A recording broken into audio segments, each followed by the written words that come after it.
మన ప్రభు అయిన యేసుక్రీస్తు నామములో మీకు మా శుభాభివందనములు.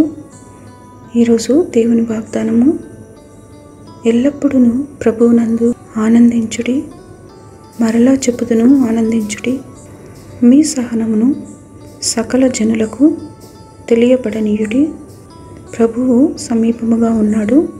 దేనిని గూర్చి చింతపడకుడి, కానీ ప్రతి విషయములోనూ ప్రార్థన విజ్ఞాపనల చేత కృతజ్ఞతాపూర్వకముగా మీ విన్నపములు దేవునికి తెలియచేయుడి. అప్పుడు సమస్త జ్ఞానమునకు మించిన దేవుని సమాధానము యేసుక్రీస్తు వలన మీ హృదయములకును మీ తలంపులకును కావలియుండును.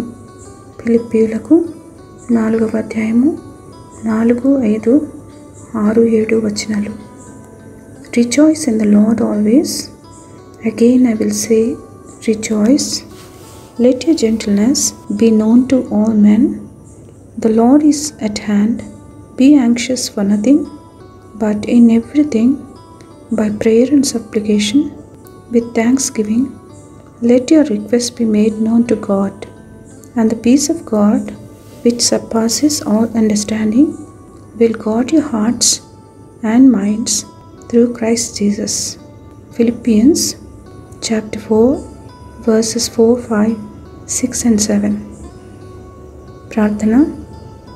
ప్రేమగల తండ్రి, మా అనుదిన భారములను భరిస్తూ మాకు ఇరుకులో విశాలత కలుగజేస్తున్నందుకై వందనాలు. మా ప్రార్థన విజ్ఞాపనలను మీ సన్నిధిలోనికి చేర్చుకొని సమయోచిత సహాయం ఇస్తున్నందుకు వందనాలు. మా చింతలన్నీ తొలగించి సమాధానం ఇమ్మని యేసునామములో వేడుచున్నాము తండ్రి. ఆమేన్. Have a blessed day. God bless you.